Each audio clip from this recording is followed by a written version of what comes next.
പലരും ഫേസ് ചെയ്യുന്ന ഒരു പ്രശ്നമാണ് നമ്മുടെ കൈപ്പൊഷത്തുണ്ടാകുന്ന ദുർഗന്ധവും പിന്നെ ആ ഒരു ഏരിയയിലെ സ്കിന്നിൻ്റെ ആ ഒരു ബ്ലാക്ക് കളറും ഒക്കെ അതൊക്കെ മാറ്റാൻ ഒരു എളുപ്പമാർഗ്ഗമാണ് പറയുന്നത്.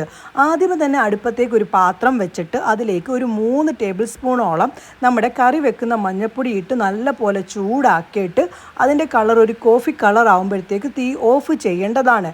ഇതിനകത്ത് നിന്ന് നമുക്ക് കുറച്ച് മതി, ബാക്കി വരുന്നത് ഒരു ടിന്നിനകത്തിട്ട് സൂക്ഷിച്ചിട്ട് നിങ്ങൾക്ക് പാക്ക് ഉണ്ടാക്കുന്ന സമയത്ത് ഉപയോഗിക്കാവുന്നതാണ്. എന്തായാലും ഇതൊന്ന് തണുക്കാൻ വേണ്ടി മാറ്റി വെക്കാം. ഈ കളർ ആകുമ്പോഴത്തേക്കാണ് തീ ഓഫ് ചെയ്യേണ്ടത് കേട്ടോ. തീ കൂട്ടിയിട്ട് ഉണ്ടാക്കാൻ പാടില്ല.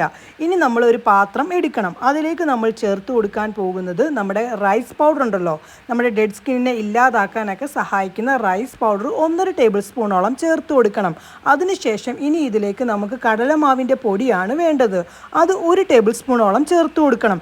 അതിനുശേഷം നമ്മൾ നേരത്തെ തയ്യാറാക്കി വെച്ചിരിക്കുന്ന ആ ഒരു പൊടിയിൽ നിന്ന് നമ്മുടെ മഞ്ഞൾപ്പൊടി ചൂടാക്കിയിട്ടുണ്ടല്ലോ 1 ടേബിൾ സ്പൂൺ ചേർത്ത് കൊടുക്കണം. ഇനി ഇതിലേക്ക് നമുക്ക് 1/2 ടേബിൾ സ്പൂൺ ഹണി ചേർത്ത് കൊടുക്കണം. ഹണി ചേർത്ത് കൊടുത്തിട്ടുണ്ട്. ഇനി ഇതിലേക്ക് നമുക്ക് ലെമൺ ജ്യൂസ് ആണ് ചേർക്കേണ്ടത്. അത് 1 ടേബിൾ സ്പൂണോളം ചേർത്ത് കൊടുത്തതിന് ശേഷം ഇനി ഇതിലേക്ക് നമുക്ക് വേണ്ടത് ലാക്റ്റിക് ആസിഡിൻ്റെ കലവറയായിട്ടുള്ള തൈരും കൂടി ചേർത്ത് നല്ല പോലെ മിക്സ് ആക്കണം. ഇനി ഇതിലേക്ക് നമ്മൾ പല്ല് തേക്കാൻ ഉപയോഗിക്കുന്ന പേസ്റ്റും കൂടി ചേർത്ത് കൊടുക്കേണ്ടതാണ്.